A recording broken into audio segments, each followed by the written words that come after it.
स्वागत है आप सभी का फिर से एक नए वीडियो में। दोस्तों, इस वीडियो में हम बात करेंगे टीचिंग एप्टीट्यूड के ऊपर, जो कि शिक्षण शास्त्र के रूप में भी आप लोग इसे जानते हैं। यह विषय एक ऐसा विषय है जो कि आप किसी भी प्रकार की अगर शिक्षक पात्रता परीक्षा देने जा रहे हैं तो उन परीक्षाओं में यह सब्जेक्ट काफ़ी अहम भूमिका में रहता है और काफ़ी इस विषय का काफ़ी मायने होता है उस परीक्षा के लिए। तो यह जो वीडियो लाया गया है, विशेष करके बीएड प्रवेश परीक्षा जो होता है आपका, बिहार में हो, यूपी में हो, उत्तराखंड में हो, कहीं भी आप बीएड प्रवेश में यानी कि बीएड में एडमिशन के लिए जो एंट्रेंस एग्ज़ाम देते हैं, उसमें यह विषय आप लोगों के लिए काफ़ी महत्वपूर्ण साबित होता है। अब बिहार बीएड की ही हम बात करें तो यहाँ आपको 25 क्वेश्चन 25 मार्क्स के इस सब्जेक्ट से आते हैं, जिसे हम कंबाइंड एंट्रेंस टेस्ट यानी कि सीईटी के नाम से जानते हैं। फिर हम बात करेंगे जैसे आप बीएड करने के बाद सीटेट वगैरह की तैयारी करेंगे, एस्टेट की तैयारी करेंगे, तो वहाँ भी इस सब्जेक्ट से क्वेश्चन आपको देखने को मिलेंगे। तो जो भी लोग इस तरह की तैयारी कर रहे हैं, उन लोगों से रिक्वेस्ट है कि वीडियो को लास्ट तक ज़रूर देखिएगा और वीडियो देखने के बाद, लास्ट तक देखने के बाद वीडियो अगर अच्छा लगे तो वीडियो को लाइक कर दीजिएगा, अपने दोस्तों के बीच शेयर कर दीजिएगा वीडियो को जिन्हें इस वीडियो की ज़रूरत है। और एक छोटी सी रिक्वेस्ट है कि चैनल पर पहली बार आए हैं तो चैनल को सब्सक्राइब कर लीजिएगा और बेल आइकन दबा दीजिएगा, ताकि यहाँ पर आने वाले जो लेटेस्ट से लेटेस्ट वीडियो होंगे वो सबसे पहले आप लोगों को मिलता रहे। क्योंकि कोई भी वीडियो हम तभी ला पाएंगे जब आप लोगों का भरपूर प्यार हमें वीडियो पर मिलेगा। तो इसलिए वीडियो को लास्ट तक देखने के बाद video like and channel subscribe जरूर कर लीजिएगा। तो चलिए हम चलते हैं प्रश्न की तरफ। और ये पहला प्रश्न आपको दिख रहा होगा जिसमें लिखा हुआ है कि बच्चे अपने वातावरण के साथ संबंध बनाते हुए अपनी समझ का विकास कर लेते हैं। किसने कहा? बच्चे अपने वातावरण के साथ संबंध बनाते हुए अपनी समझ का विकास कर लेते हैं, यह बात किसने कहा? तो इस बात को जो कहने वाले साइकोलॉजिस्ट थे उनका नाम था पियाजे। ठीक है, तो आपका ऑप्शन गो जो है सही हो जाएगा, यानी कि पियाजे ने कहा था कि बच्चे अपने वातावरण के साथ संबंध बनाते हुए अपनी समझ का विकास कर लेते हैं, यानी कि वातावरण के अकॉर्डिंग। तो इंग्लिश मीडियम वाले यहाँ अपना क्वेश्चन देख सकते हैं, इंग्लिश में भी क्वेश्चन है, तो इसका आंसर पियाजे हो जाएगा, ऑप्शन सी। चलिए नेक्स्ट जो क्वेश्चन है, क्वेश्चन नंबर 2, व्यक्तिगत विभिन्नता के कारण होते हैं। तो व्यक्तिगत विभिन्नता के कारण क्या हो सकते हैं? जैसे कि बच्चों में व्यक्तिगत विभिन्नता आता है, पढ़ाई लिखाई में कोई तेज होते हैं, कोई स्लो होता है, तो इस टाइप से अलग अलग टाइप की विभिन्नताएं होती हैं। सभी बच्चे एक जैसे नहीं होते हैं। तो इसका जो कारण, सबसे बड़ा जो कारण है वो देखिए, यहाँ पर अनुवांशिक भी आपको दिया हुआ है, यानी कि हेरिडिटी जो दिया हुआ है ये भी एक कारण है। लेकिन इन्वायरमेंट के साथ साथ जो हेरिडिटी होती है ये सबसे बड़ा कारण है व्यक्तिगत विभिन्नता में। तो यही आपका ऑप्शन गो हो जाएगा, यानी कि इन्वायरमेंट एंड हेरिडिटी। ठीक है, तो ऑप्शन डी आपका सही आंसर होगा। नेक्स्ट क्वेश्चन की बात करें तो नेक्स्ट क्वेश्चन है, शैक्षिक निर्देशन की आवश्यकता होती है। शैक्षिक निर्देशन यानी कि एजुकेशनल गाइडेंस जो होता है, यानी कि एजुकेशनल गाइडेंस हम इसलिए देते हैं बच्चों को ताकि वो अपने पाठ्यक्रम का चयन कर सके। उपलब्धि स्तर को बनाए रखने के लिए भी एजुकेशनल गाइडेंस जरूरी है और अनुशासनहीनता को रोकने के लिए, यानी कि अनुशासन बना रहे, इसके लिए भी शैक्षिक निर्देशन यानी कि एजुकेशनल गाइडेंस जरूरी है। तो ये तीनों ऑप्शन शैक्षिक निर्देशन की आवश्यकता है, तो इसलिए आपका ऑप्शन डी हो जाएगा, all of the above.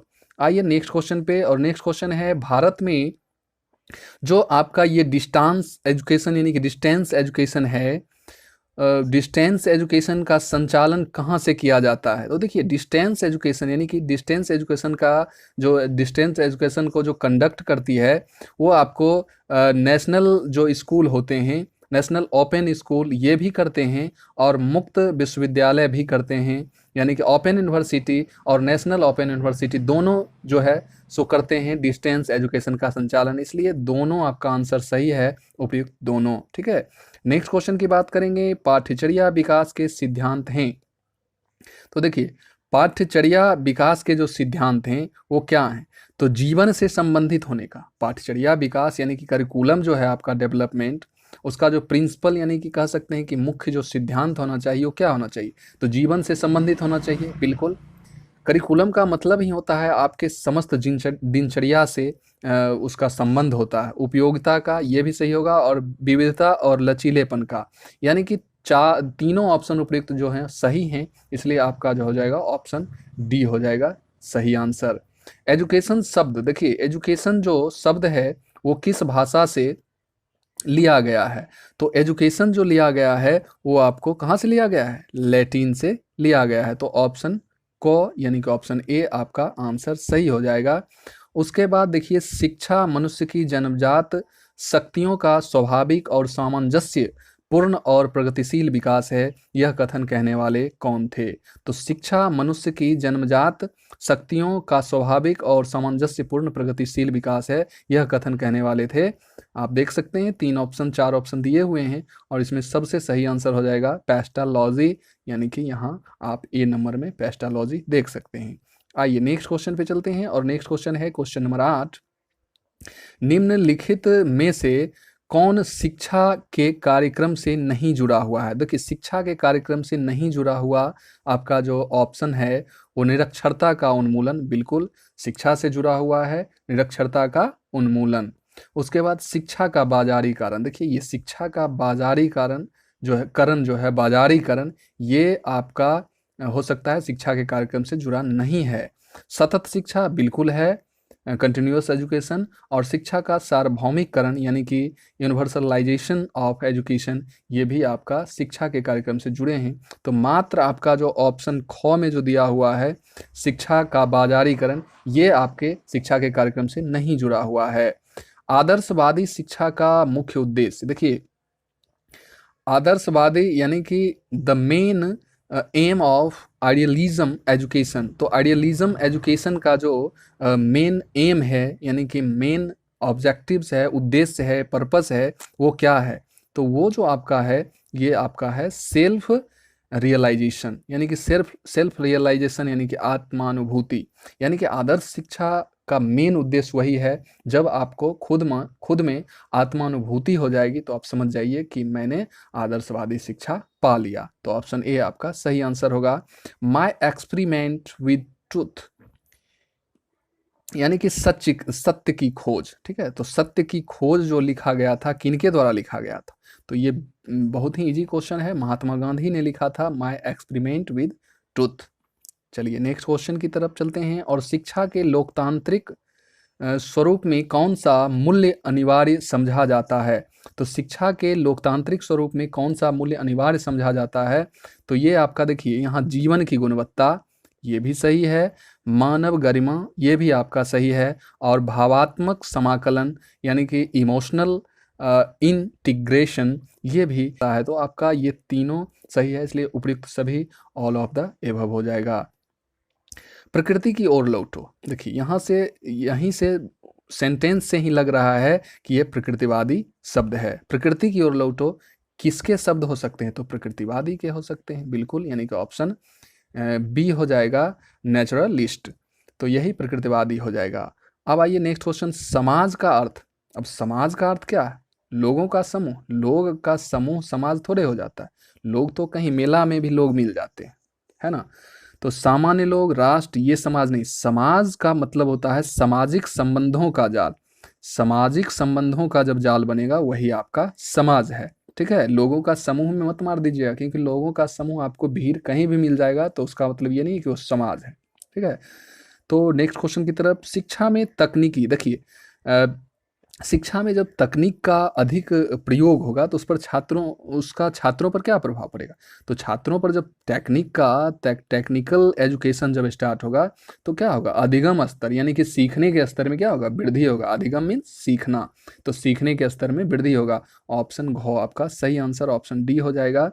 Next question की तरफ चलते हैं। शिक्षकों के लिए शिक्षा समाजशास्त्र का अध्ययन महत्वपूर्ण है। शिक्षा समाजशास्त्र का अध्ययन महत्वपूर्ण है क्योंकि देखिए इसलिए ज़रूरी है क्योंकि यहाँ आप और ऑप्शन पढ़ सकते हैं, लेकिन सबसे सटीक जो आंसर होगा ये होगा व्यक्ति और समाज एक दूसरे से जुड़े हैं, इसलिए उनके लिए जो है शिक्षा समाजशास्त्र का अध्ययन महत्वपूर्ण है, क्योंकि व्यक्ति और समाज एक दूसरे से जुड़े हुए हैं। और जब तक वो समाजशास्त्र नहीं पढ़ेंगे तो समाज के बारे में शिक्षक जानेंगे कैसे और अपने बच्चों को तो कैसे सिखा पाएंगे। इसलिए ज़रूरी है शिक्षा समाजशास्त्र अध्ययन इसलिए ज़रूरी है शिक्षकों के लिए क्योंकि व्यक्ति और समाज एक दूसरे से अलग नहीं है, जुड़े हुए हैं।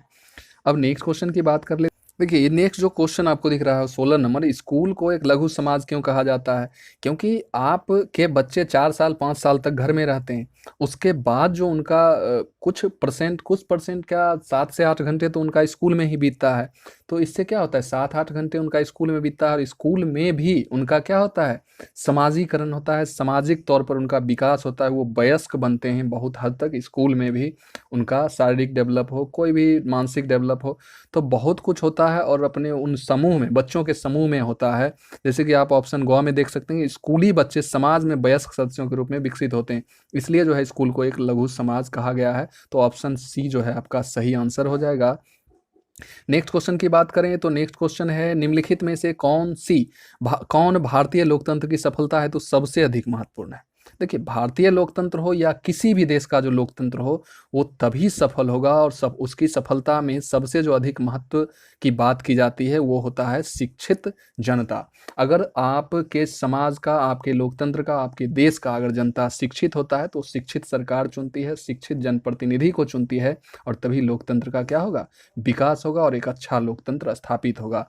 तो इसलिए सबसे जो अधिक महत्व है वो शिक्षित जनता का होना अधिक महत्व है। देखिए, क्वेश्चन नंबर 18 जो है, आप वर्ग कक्ष में यहाँ लोकतंत्र हो सकता है, ठीक है, यहाँ प्रमाण तंत्र दिया हुआ है, तो लोकतंत्र यहाँ होगा। लोकतंत्र का अभ्यास किस प्रकार करेंगे? लोकतंत्र का मतलब आप समझते हैं कि सभी के लिए समान सुविधा और समाज में कैसे पिछड़े लोग विकास करेंगे, तो इस तरह से उनको उठाया जाता है आरक्षण वगैरह देकर। तो उसी तरह से अगर आप एक टीचर हैं और वर्ग कक्ष में आपको लोकतंत्र की स्थापना करना है, अभ्यास करना है, तो कैसे करेंगे? तो विद्यार्थियों को समान अवसर, बिल्कुल। विद्यार्थियों को शैक्षिक रुचि में स्वतंत्रता प्रदान करके, बिल्कुल स्वतंत्र होना चाहिए, क्योंकि आप डेमोक्रेसी के अंतर्गत उन्हें आप बांध नहीं सकते हैं किसी भी विचार से। उन्हें स्वतंत्र कर दें शैक्षिक रुचि में, जो भी वो सीखना चाहते हैं उनके लिए, और सुविधा वंचित समूह को विशेष कार्यक्रम प्रदान करके, और जो भी लोग सुविधा वंचित रह जाते हैं, जो भी स्टूडेंट, उन्हें विशेष कार्यक्रम प्रदान करें। यानी कि आपका ऑप्शन डी हो जाएगा, उपयुक्त सभी आंसर हो जाएगा। अब देखिए, समाज में परिवर्तन को प्रभावित करने वाला सबसे जो प्रभावकारी एजेंट क्या है? समाज में अगर परिवर्तन लाना है तो सबसे जो बड़ा, सबसे जो इफेक्टिव एजेंट जो होगा वो क्या होगा? टेलीविज़न। टेलीविज़न से आपके समाज में परिवर्तन आ जाएगा। धर्म से, भाषा से नहीं। समाज में जब भी परिवर्तन आएगा तो वो आपके शिक्षा से, यानी कि एजुकेशन से आएगा। ऑप्शन डी सही आंसर हो जाएगा। मानव समाज का मूलभूत एकक कौन सा है? देखिए, मानव समाज का मूलभूत एकक के बारे में, यानी कि यूनिट के बारे में, यानी कि सबसे छोटी इकाई के बारे में आपसे पूछा जा रहा है, तो ये आपका परिवार होगा। और व्यक्ति, सामाजिक समूह, जनजातीय समूह, यानी कि आपका परिवार, यानी कि फैमिली होगा। Option B.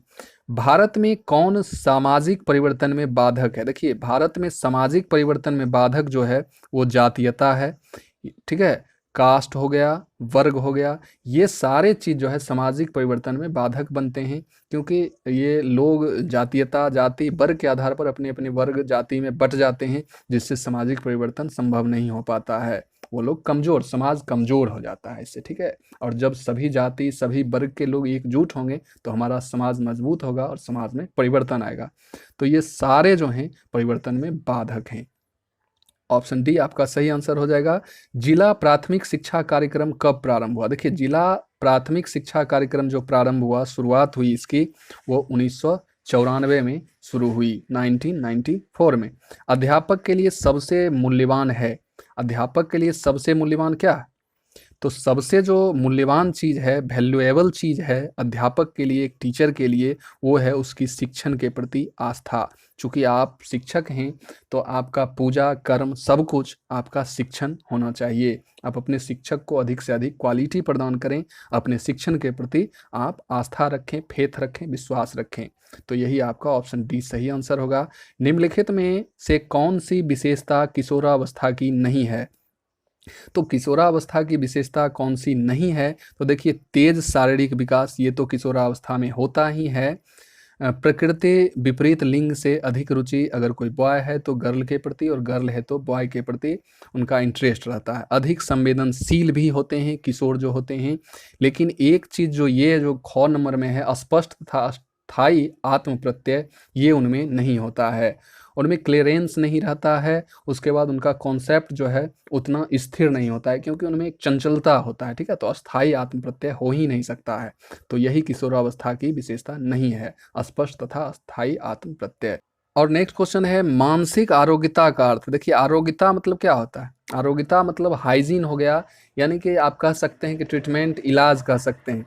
तो मेंटली जो बीमार रहते हैं उनके लिए जो आरोग्यता हो सकता है वो क्या हो सकता है? तो मानसिक स्वास्थ्य के नियमों की खोज करना। बिल्कुल, हाइजीन का तो यही होगा कि अगर नए नए खोज करें वो, जो कैसे उसमें सुधार होगा, कोई भी नया अगर परिवर्तन होता है किसी के मेंटल में, तो मानसिक स्वास्थ्य को बनाए रखने के उपाय। बिल्कुल, और मानसिक असंतुलन को रोकना, ये भी, यानी कि उपयुक्त सभी जो है मानसिक आरोग्यता के अर्थ हैं। ऑप्शन डी आपका सही आंसर होगा। नेक्स्ट क्वेश्चन की तरफ चलते हैं, और नेक्स्ट क्वेश्चन है निम्नलिखित में से कौन मानसिक स्वास्थ्य की विशेषता नहीं है?